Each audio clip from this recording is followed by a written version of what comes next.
What's up guys, Greg here. Welcome back to the CARiD channel. Today I've got my personal 93 Ford Bronco in the shop. If you guys have been following along in the channel, I did a ton of work on this thing, all with the suspension, pretty much a complete overhaul. New Skyjacker lift kit, springs, leaf springs, shocks, coil spring towers. Anyway, go check out those videos if you want to see all that. Recently though, I went to go drive this thing. I noticed a puddle of coolant underneath it, took a quick look, and it looked like the water pump is leaking. So I have a new one today that I plan on installing. Hopefully that's it, but it is an old truck, so who knows. Regardless, let's get started. I gotta get this pump in. All right, so the first thing we need to do is drain all the coolant from the system. We're gonna drain it from the radiator petcock, which is right here. Now, if for some reason your radiator doesn't have one, which is still really uncommon, you can simply just remove the lower hose, but it makes quite a bit of a mess. So I would try to use this when able. Oh, that's my face. So if you didn't know, there's usually quite a high probability of making a complete mess when draining any cooling system, and we did just that. But on to the rest of the work that needs to get done to access the water pump. Seems like a lot is in our way, but it really isn't that bad. I'm gonna end up removing the intake hoses, fan and fan shroud, upper radiator hose, as well as the serpentine belt when we get right into it. And this compressor and bracket for the AC actually needs to get moved out of the way to access a few of the remaining bolts on the water pump. Again, seems like a lot, really isn't that bad. I'll show you every step of the way.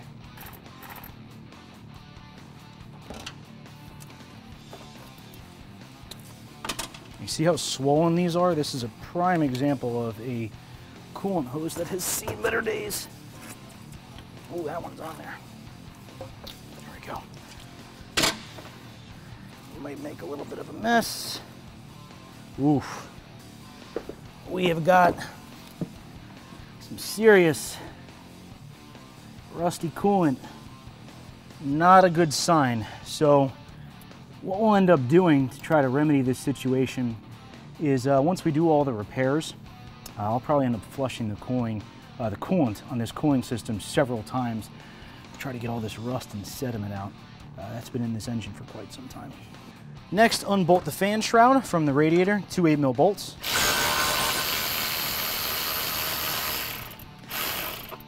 Next, we have to remove the cooling fan from the water pump pulley and the 4 bolts that mount it to the flange.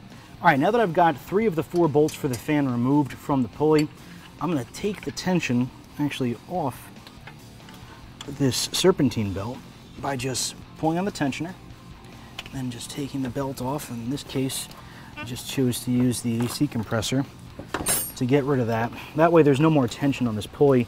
I can rotate this around and get access to this final bolt. Okay.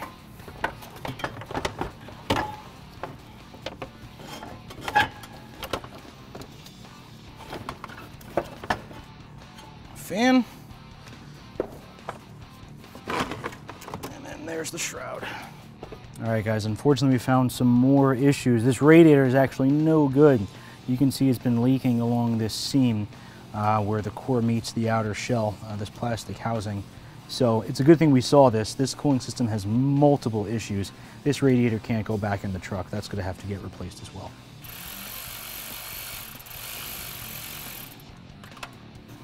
Yeah, guys, it looks like every single hose on this thing is absolutely shot. This, I would not feel comfortable doing all this work and putting that back on. There we go. All right, guys, now it's time to remove all of the bolts holding the water pump to the block of the engine. Some of those replacement Dorman bolts are the ones over here that do tend to corrode and rust. Judging by the condition of everything, we may have that issue, so it's a good thing we got those replacement ones. All right, I'm going to be very gentle. I'm going to try to remove all of these with no issues.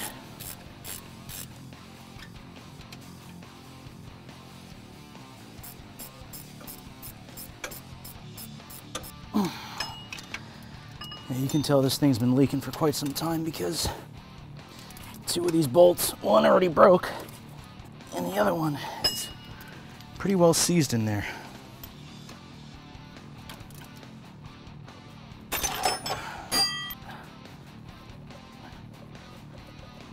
Come on. There it goes. We've been working on extracting the 2 broken bolts by the water jackets on each side of the water pump housing on the timing cover. This one actually came out pretty easily using a stud extractor and a ton of heat. This one we've been heating up a ton, trying to use the same exact method. It broke free a little bit, but it still doesn't want to come out. Furthermore, this timing cover is actually going to have to come off. I realized that it's been leaking on this side by the water jacket. So not only is it leaking coolant, but it could be mixing with the oil, so I want to stop that dead in its tracks so we don't get further issues down the road. That means that the crank pulley, which I've already taken off, and the harmonic balancer have to come off. I'm going to remove the entire timing cover. That should give me better access to getting this broken bolt out. And then we'll have to reseal the timing cover on the block. And while I'm in there, I may as well replace the timing chains because, well, they're old and they got 115,000 miles on them. So definitely a lot more work than we anticipated. This is what happens working on cars, especially old cars. But it's okay because by the time we're done, it's going to be good as new. All right, guys, like I said, the harmonic balancer has to come off in order to get this timing cover off. If you have an impact gun, it's going to make life a lot easier. First, we're going to get this center bolt out, which is this big sucker here. Now, if you use this timing mark here as an indicator, you're going to see the balancer slowly walking off the end of the crank. All right, this is pretty much out. Let's get it. Oop. Walk it out the rest by hand. Okay, now with the harmonic balancer out of the way, we can start taking out the bolts for the front timing cover. You can see these 2 bolts on the top, another 2 down here. We'll take that off, and then there's 4, 2 on each side facing up from the oil pan that we'll have to get to.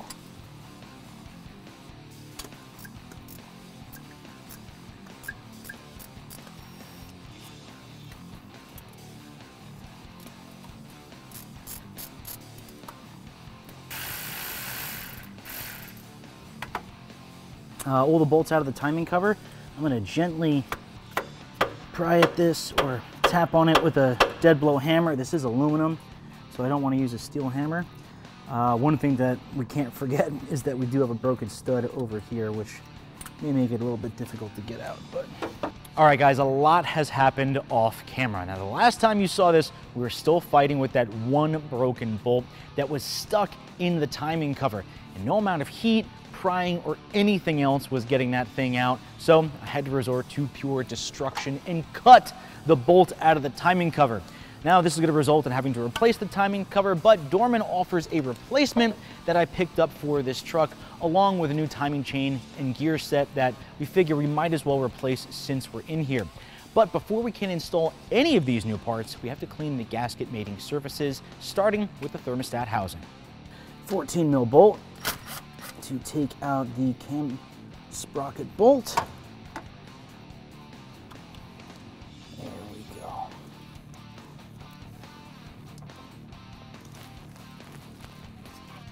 Slide crank gear off.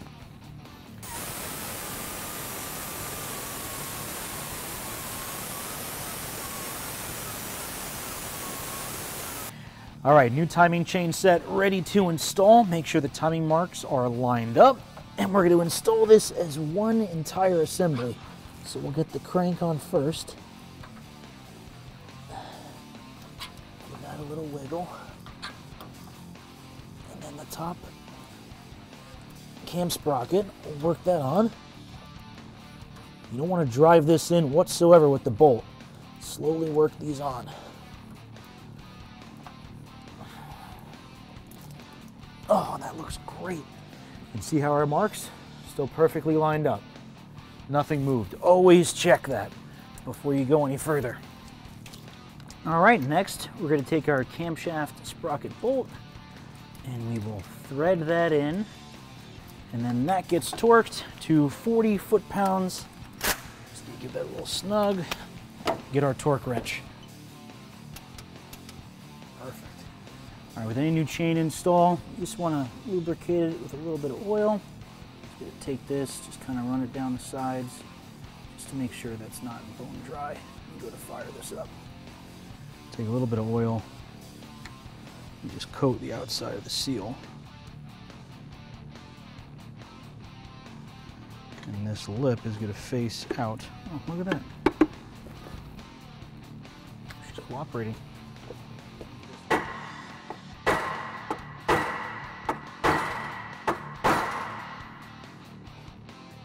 right, guys, so I've got some gray RTV, and what I'm going to be doing is applying a very, very thin coat of this to the new timing cover.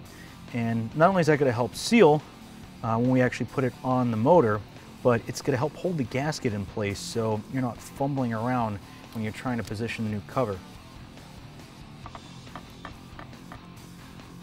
That looks great. Let's move over to the engine. All right, guys, same concept here. Light RTV around the entire block where the gasket's going to contact. Over. All right, guys, so what we're going to do now is we're going to start putting some of the bolts in the block. And when you do put the bolts in this engine, you want to put a little bit of thread sealant on it. This is a good example from Permatex. We offer this on CARiD.com. And what this essentially does is, it's exactly what it says it is. It's a thread sealant. It's like using Teflon tape on piping. A lot of these threads run through some of the oil galleys in the block, so you don't want them to leak. So give them a little coat. And go ahead and run that through.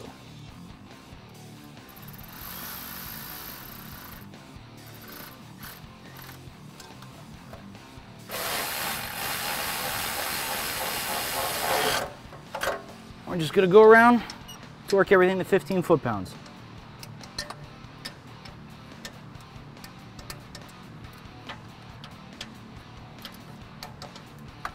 Now, if you don't have a harmonic balancer installer, you can use the crank bolt and just walk this thing right back onto the end of the crankshaft. Going little by little. Okay.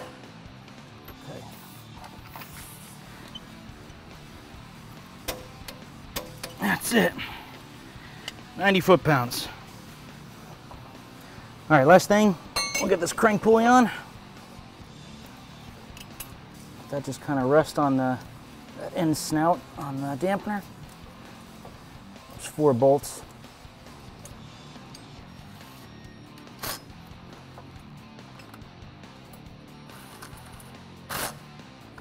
All right, guys, so same as before, we're now ready to install the water pump finally, which was the original reason that we had to do this job. I'm going to take some of that RTV again and coat the back of the water pump where the gasket's going to sit. This is not only going to help seal it, but help keep that gasket in place while we bolt it onto the truck. All right, you're going to repeat the exact same process on the timing cover. Make sure this thing seals up real nice. All right, so now we're going to take the gasket, gently put it on the back of the water pump, get everything lined up and held in place. All right, guys, I'm just going to hand tighten all these and then just go in here and start torquing it down.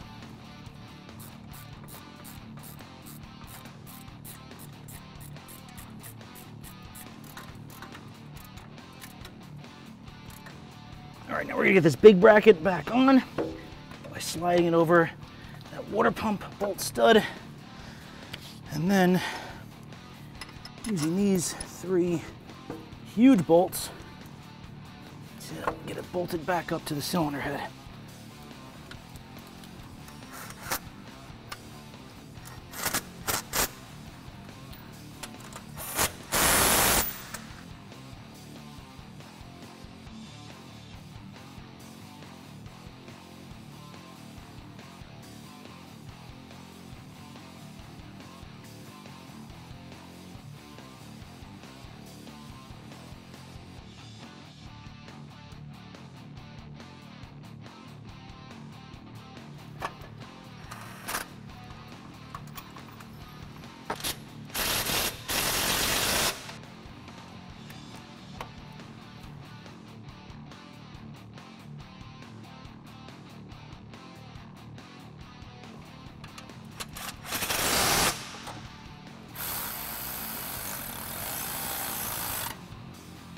All right, guys, with our new timing cover and water pump finally reassembled, we can move on to the radiator. That's right.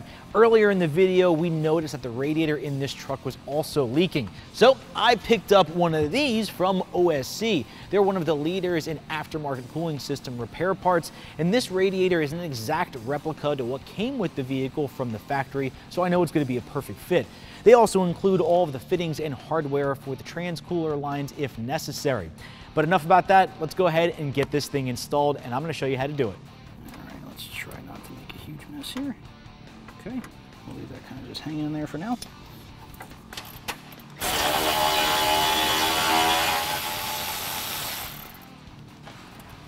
Okay, watch out. All right, guys, here's the old one, and if you can see it a little bit clearer, this core separated on this side, and this is what's been leaking for quite a while. You can just tell from that rusty residue that goes all the way down to the bottom. So it's a good thing that we noticed this before this overheated. All right, before you even think about putting this radiator in the vehicle, we kind of have to assemble it. A few things to check. Number one, most of the time these petcocks come loose out of the box. Make sure you tighten that up so you're not leaking coolant out as soon as you go to top it off. If your radiator also came with trans-cooler lines, no matter what vehicle you're working on, especially if it's an F-150 or Bronco, like this application, they're going to most likely give you new fittings, which are awesome. You're also going to get some new clips for the bottom, as well as new rubber grommets for the top to secure it to the rad support. So I'm going to kind of assemble all this, get it prepped and ready, and then get it in the vehicle. All right, guys, let's lower this thing into place. Kind of have to weasel it in a little bit, but as radiators go, it's super simple to get this one in. Some can be a real pain to get in and out. I'm just going to apply a little thread sealant to the trans-cooler fittings. You'll notice that I'm using the original ones on the old radiator. Unfortunately, the ones that were provided in the kit are slightly different diameters, so the hardline fitting will not fit in them, which is fine. I mean, there were, you know, tons of various differences of these trucks. That's nothing abnormal. Good thing is that we were able to extract the old ones. There's really nothing wrong with them besides the fact they're a little dirty, and we can reuse them.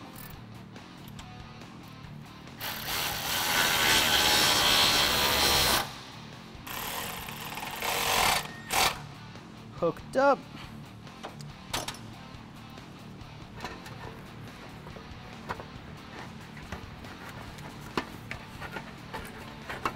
Those new clips we put in the bottom of the radiator, they're for the fan shroud, so I just wanted to push it down and make sure it was secure.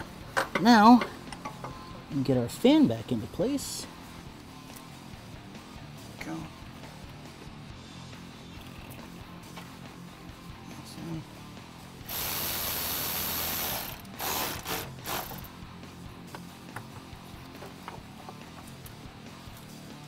we go. All right, time to top her off. Cross your fingers, no leaks. Besides, you know, the fact that I'm spilling it everywhere. All right, everything is all back together, and now it's time to bleed the cooling system. Now, I've already topped off the entire cooling system, 1 gallon of concentrate, another gallon of straight water, so we have a good 50-50 mix, and I've got some extra here while we do the bleeding. Now, what we're going to essentially do is start the engine and wait for it to get to operating temperature. Once it does, the thermostat will open and the coolant will start circulating through the engine. Now, in doing so, any air pockets in the system are going to rise to the highest point, which is where this radiator cap is, and escape, allowing all of the air to get out so we have constant coolant circulation so the vehicle doesn't overheat. Now, when this happens, the coolant level will drop, and that's exactly why I have this available. We're going to have to continually top it off as we go. Now, you guys remember all the junk that was in this cooling system. We're probably going to have to flush this a couple times as we drive it to get all that stuff out. It was just years of garbage, so fluid may not look the best.